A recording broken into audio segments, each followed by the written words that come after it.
Welcome to the Master the Money Financial Literacy class. This class is 100% free. You don't need a credit card at the end of this class, so I won't be making any pitches to you or anything like that. Everything you learn here, take it, run with it, and be great with it. Um, you can start making money from this information today, and a lot of this information that I'm going to be teaching you guys is stuff that a lot of people have built courses on and or around and are selling every single day. But today you're going to get it for free. All right, so disclaimer. So this publication is designed to provide general information regarding the subject matter covered. This is not intended to serve as a consultation or to like individual situations. So this is for information purposes only. Do not take this as individual financial advice. You can schedule a one-on-one with me, and so we can go over your particular situation, and we could develop a plan for you as an individual. All right, so elite economics education. This is something that's been kind of brewing over time. Over time, I've been able to uh, really learn a lot from a lot of people that have done very well for themselves. So a lot of business owners, a lot of like investors, just a lot of wealthy people, and I've been able to be mentored and allowed into their circles and allowed to their private conversations around money and wealth and business, and it's been something that's been life changing for me. And so what I want to do is I want to take this information that this small group of people have and oftentimes is not willing to really share with the public. I want to be the one that's taking this information and sharing it with the public. So, and especially with people that actually really need this stuff. So for this class, to get the most out of it, take notes. Please take notes. Write down your questions. Stay focused. This is a lot of material. There's hours, hours of recorded material. So remove any distractions while you're watching the videos and going through the different lessons and modules. And then also listen carefully. Everything that is on screen, I may say something or add something in there. So make sure you just listen carefully. You can rewind back and take notes and stuff.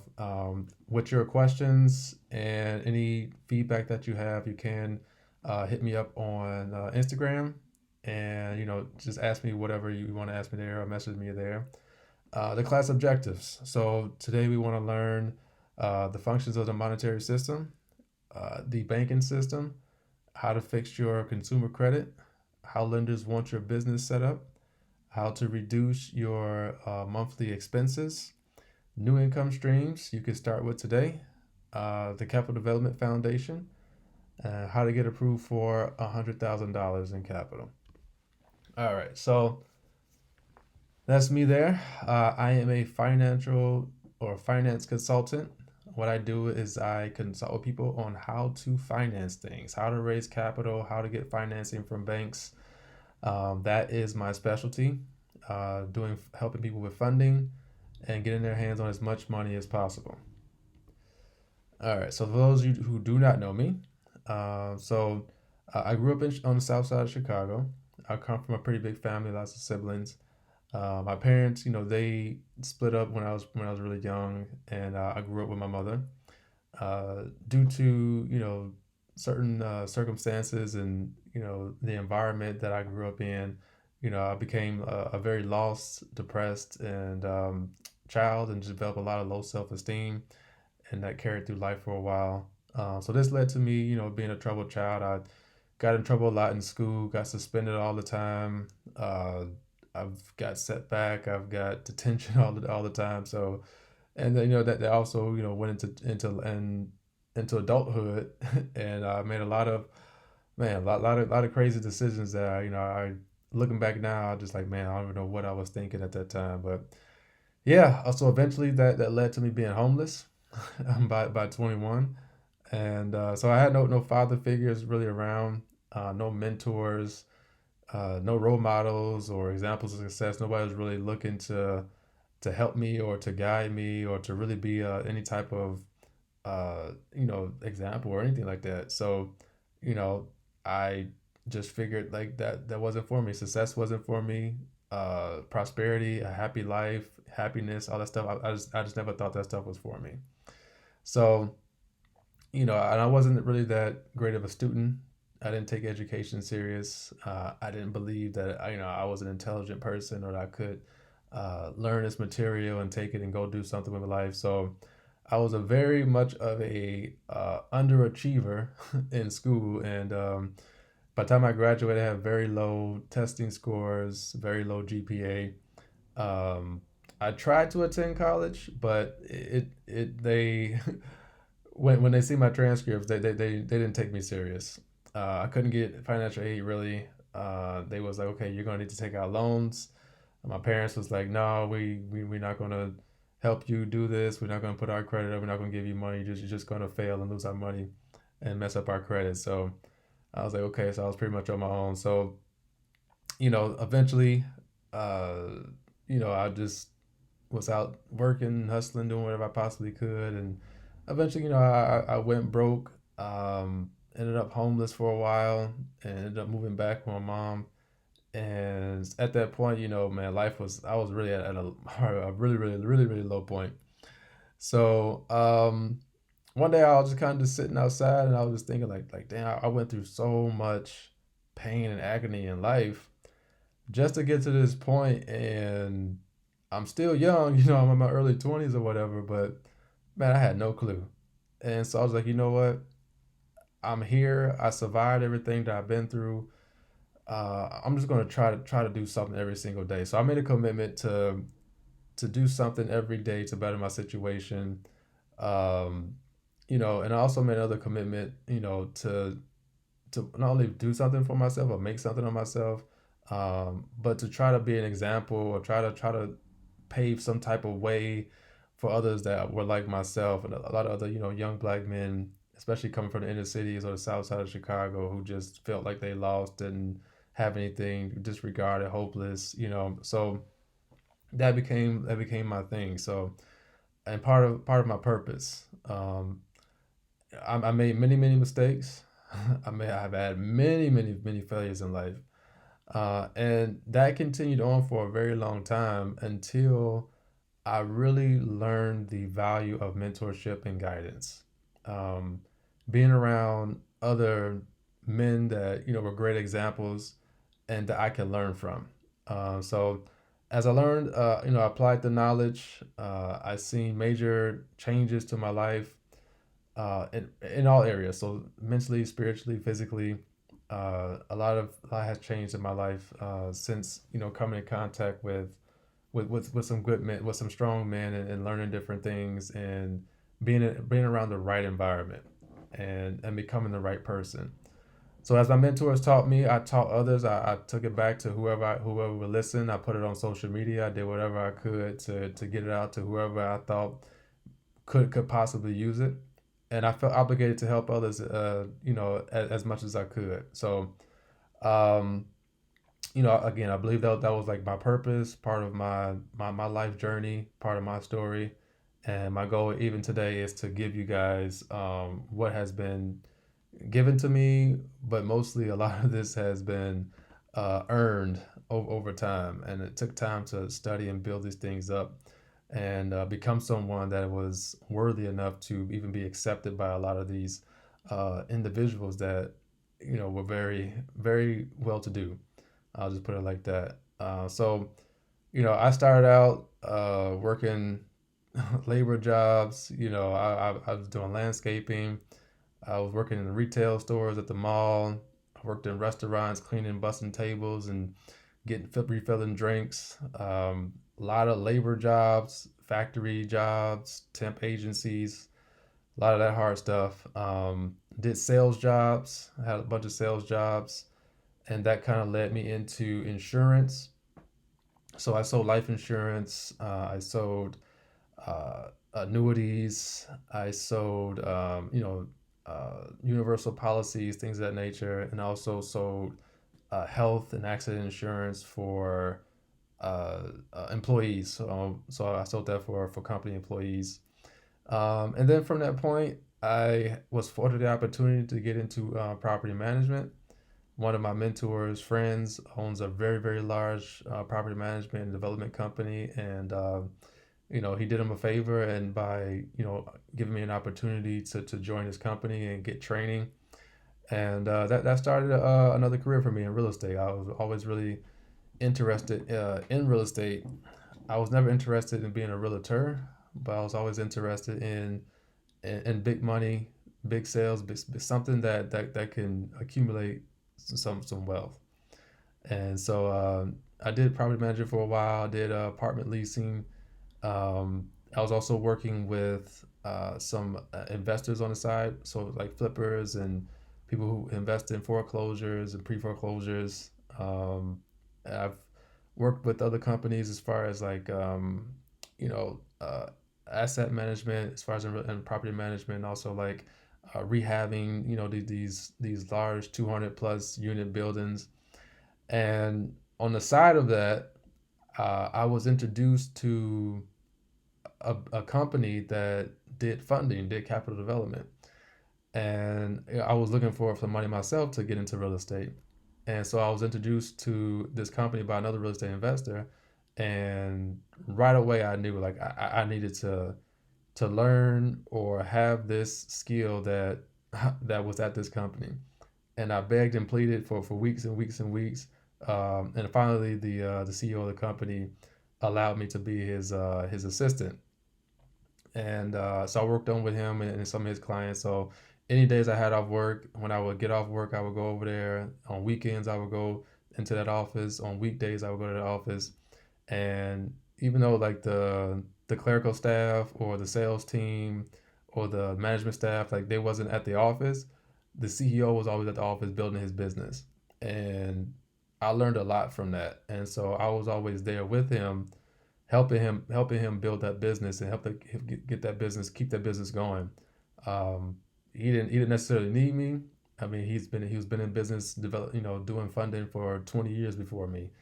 But I saw that I could add value, and in return, I was able to learn a lot and get a lot of direction from him.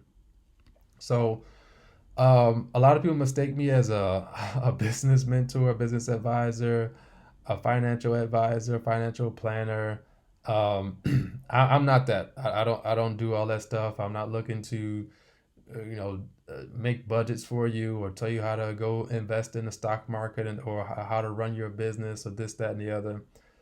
I've worked with a lot of businesses and I've seen a lot of business models that were productive, and I've seen a lot of business models that were not productive. And I've seen a lot of businesses fail and where they failed. And that taught me a lot about business. And so oftentimes when I'm talking with someone about like how to get them, funding, I have to understand what type of business they're in, how they make revenue, and then how are they set up, and then what banks and what products are available to them. And oftentimes I'm always sharing helpful information to people about things that they can do to make their businesses better. And subsequently, people want to try to make me as some type of business advisor, but I'm a guy. I'm about the money. I'm about the banks and the money. So that's the role I play on your team. So what I do is so I do consumer funding, which is technically I increase your purchase power because that is what's going to help you to increase your business funding. With purchase power, you can do a lot. You can go very far. So business funding, I do also have a business credit, which is different from business funding. I have a business credit program if you're looking to build business credit for your business, separate from your personal guarantee. Also, trade lines. Those are pricing is to be determined on those. That goes by case. And then so now I'm actually doing education. This is where I want to be. I want to educate as many people as possible. I want to give them all the tools that I have. So I'm going to have a lot of funding classes, a lot of different trainings on techniques of how to raise capital, and what's changing and what's trending in the market and what you guys can do to get as much money as possible. Also, Shell and Shelf Corporation funding. So that's something too that's I'm going to be bringing to the market as well. All right. So who is this class for?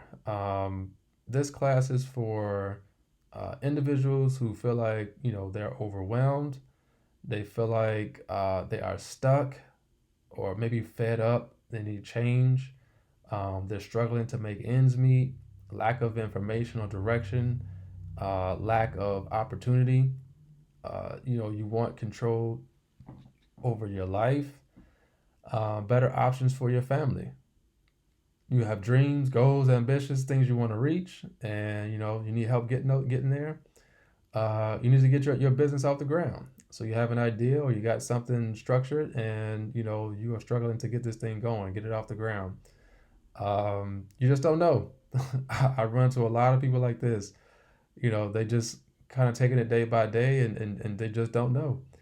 um, and they really want something to just kind of land in their lap that can take them somewhere. So today's your lucky day. And what you on the wrong side of income inequality. That's this is especially for you. Also, who's this for? You earn less than $250,000 a year, and or you have less than $1 million in net worth. Um, you don't know how to increase your income above $250,000 a year, or you don't know how to quite increase your net worth or assets above $1 million. So this class is for you because what I'm going to be doing next in business and what I'm going to be rolling out, the opportunity I'm going to be rolling out to people, uh, I want you guys to be in a position where you can start taking advantage of some real incredible investment opportunities. So I'm looking for you guys to come on a journey with me. And again, I'm looking for you to be able to get your income up into multiple six figures. I'm looking for you to be able to pick up assets and increase your net worth. Um, if you already make $100,000 a year, this class is for you. If you have a household collectively making $100,000 a year, this class is for you because even though you may be making six figures, the statistics show that people that make six figures are still living paycheck to paycheck. So what else do the statistics show? So 72% of Americans say they are not financially secure. 26% say they'll never be financially secure. 61% say they live paycheck to paycheck. 40% say insufficient retirement funds or emergency savings is the reason for their financial insecurity. The median monthly income in this country is $4,400. The average employee, takes home 75%, after deductions from their paycheck. Medium monthly rent in this country is just over $2,000, which is nearly half of what the medium monthly income is.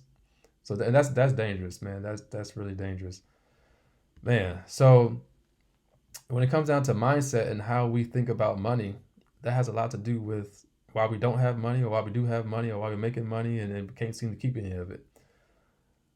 So which one of these are you? Are you the poor person that thinks making money is for paying bills and buying stuff? Are you the middle class person to you think you're all right because you make enough money to finance your lifestyle and make payments? Or are you the rich, or do you want to be the rich that use money to accumulate more money? So one of the people that I've studied closely over the years, and I'm sure you guys have read his book, The Rich Dad Poor Dad, by Robert Kiyosaki. He introduced this cash flow quadrant, and he really breaks down the disparities in being an employee, being self-employed, and then going into being a business owner and then eventually an investor. Um, the difference between these different quadrants is the left side of the quadrant makes money using by active income, and the right side of the quadrant, the B and the I, especially the I, they make money through passive income. And so the way we get to the right side, to the B and the I, especially the I, is we have to learn high income techniques or skills. And most often we contribute, our earning potential by our degrees, our college education. And there's nothing wrong with college education. I'm an advocate. Obviously, I'm an advocate for education.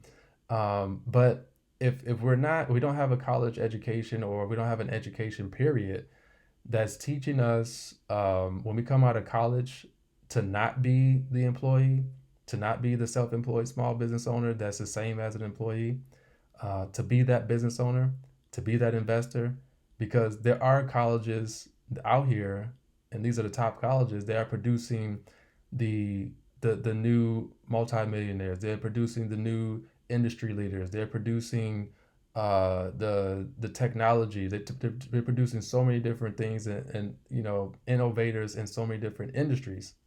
They're not producing people to go say, "Hey, I'm going to go get a job and try to live and make ends meet." The other thing the poor don't understand is the number one expense for most people is taxes. Well, the reason the rich don't work for money is number one expense is tax.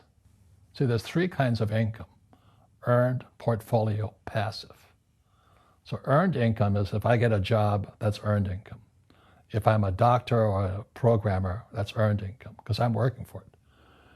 If I buy, let's say, Apple for $10 and I sell it for 20, that's portfolio income, capital gains. Yeah.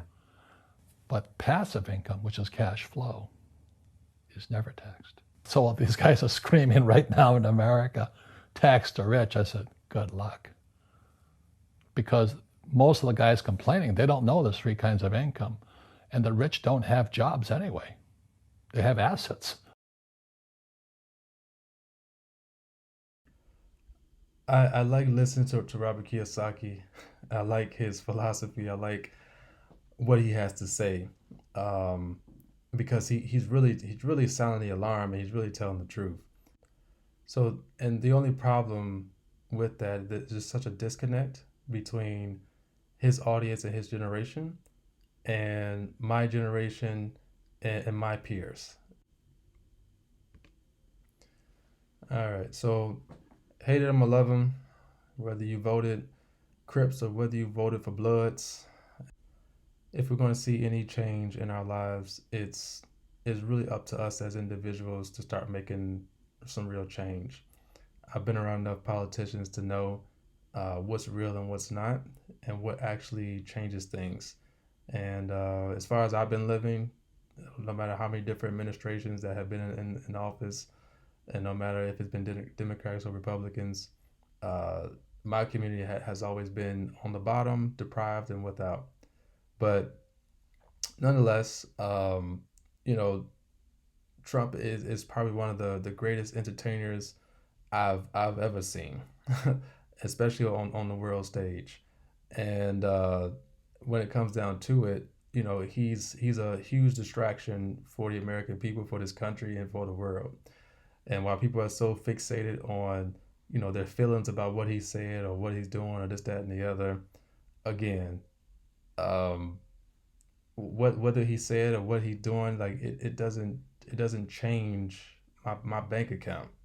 It doesn't change what I'm establishing for my family. Um, so at the end of the day, it's my responsibility. It's up to me. It's up to me and my peers and my community to come together and do something for ourselves. So I'm not looking for a politician to hand me anything, or to give me anything, or the government to give me anything. Though I will take all that is handed, all that is offered, but I'm not looking to be dependent on any type of government, but or any politician, for that matter. So, but if people were so upset and angry that this guy is a billionaire and he's not paying taxes, And while everybody was, whether this was all over the news and it was such a big hype, nobody was asking how. Like how is he able to not do it? You know, and like, to me, like that was something that was just like, I don't understand what's wrong with people. Like why don't you want to know how he's doing this? All right. So Trump uses debt to his advantage. He is able to raise capital tax free, invest in real estate, and then write off both the interest paid on the debt and depreciation of his properties as a business expense, further reducing his tax bill. Now, I want to know, okay, well, how is that possible? So what did I do? I go to irs.gov and look it up.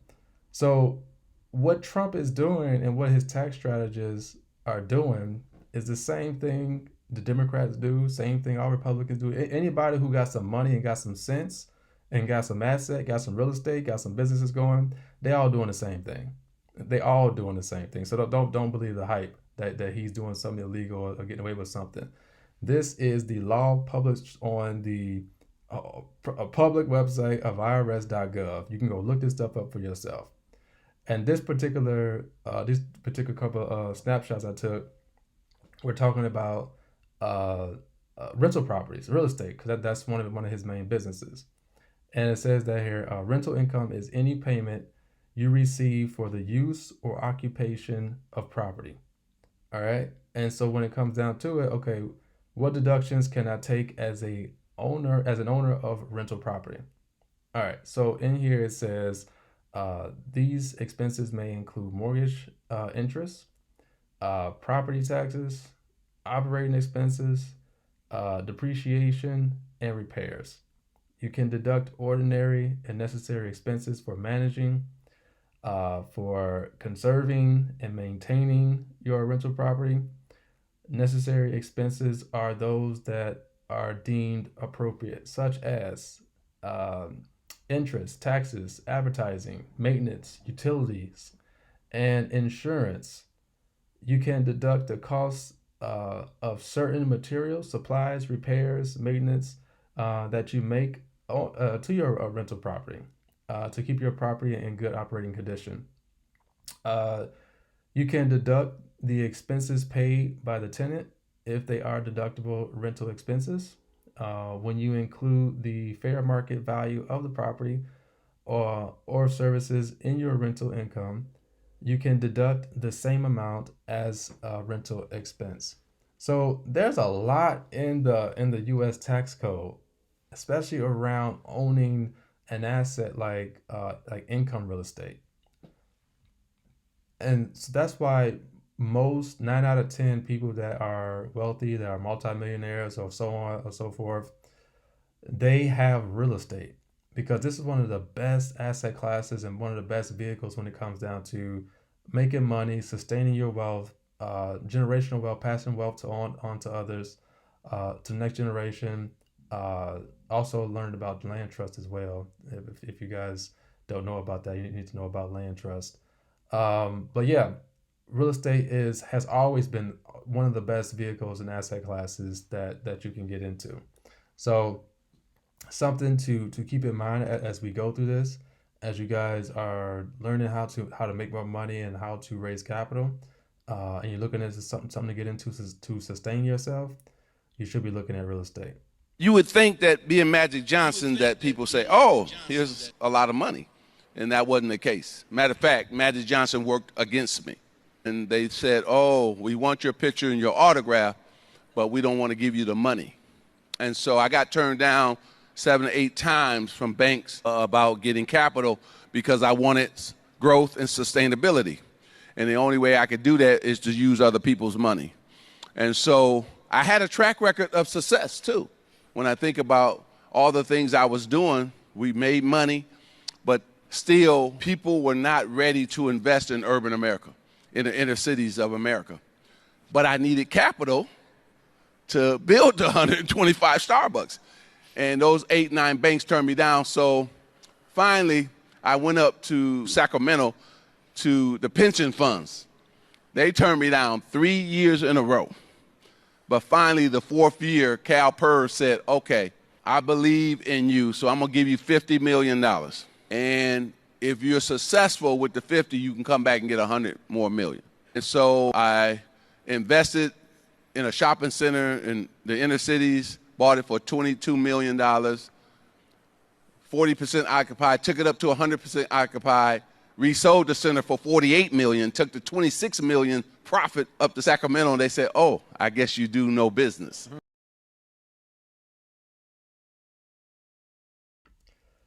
Now, there's two things that we can learn from this story right here. One, there was no shortage of money for the project that he wanted to purchase or invest in.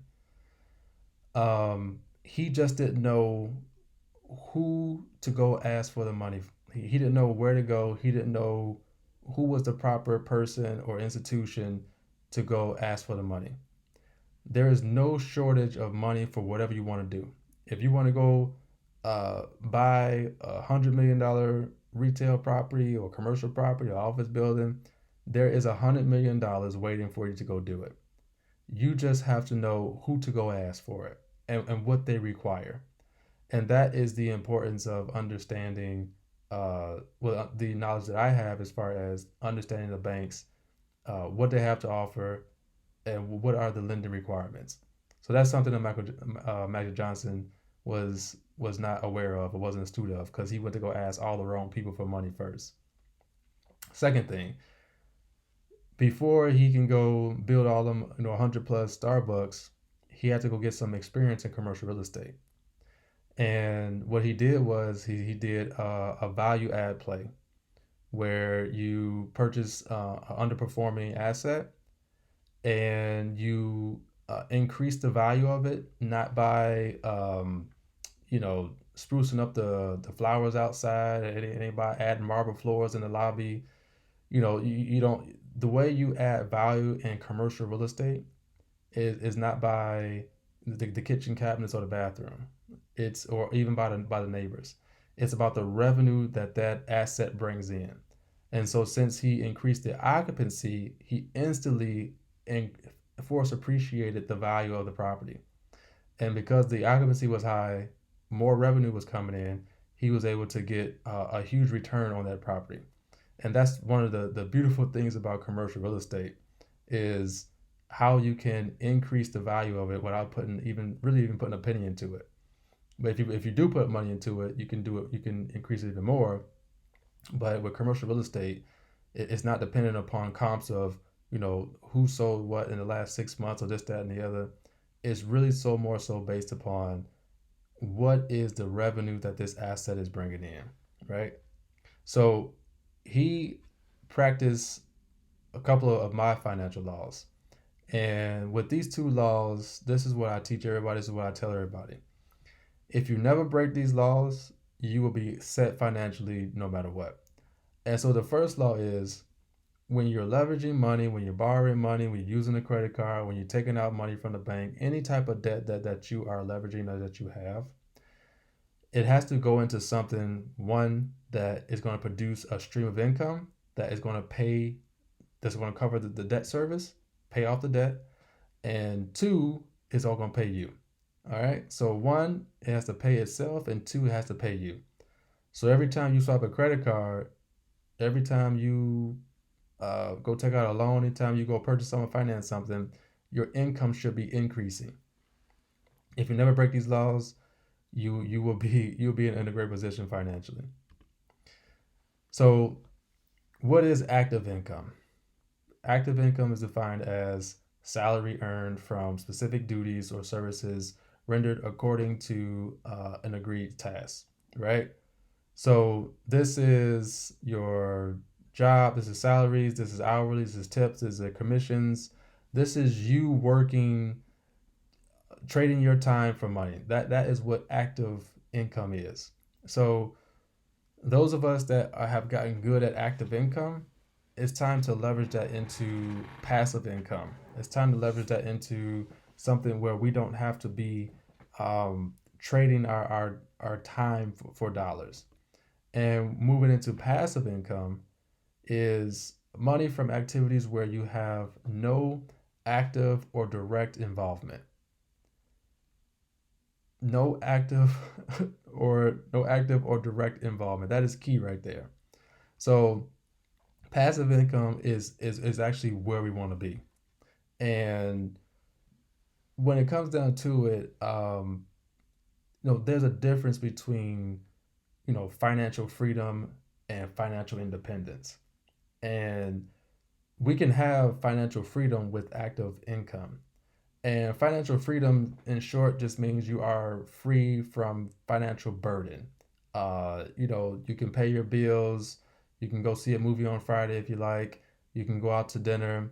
You could, plan a trip and take a trip if you want to take a trip.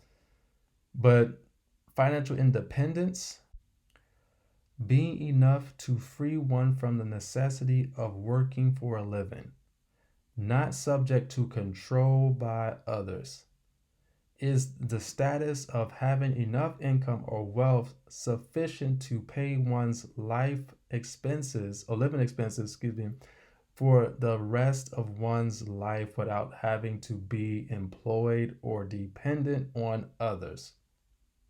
Now, that is a powerful definition right there. Being enough to free one from the necessity of working for a living, not subject to control by others, is the status of having enough income or wealth sufficient to pay one's living expenses for the rest of one's life without having to be employed or dependent on others. That is a huge difference from financial freedom. A huge difference. And so that's what we want to obtain in this Master the Money class. We want to understand, we want to know, how can we obtain financial independence, not dependent on anyone for our money. I don't want financial freedom. I don't want that. You can make $35,000 a year and have financial freedom. You can make $200,000 a year and have financial freedom, but you are still controlled. You still don't have independence. You still can't make your own decisions. And if you got a job and your salary is up there making $150,000 a year, trust and believe that whoever owns and runs that company, they let you know that they own and run you. And so that is the difference. And that is what I'm striving for everyone that joins this class, everyone that I can reach, everyone that I can teach, everyone that I can offer value to, is financial independence.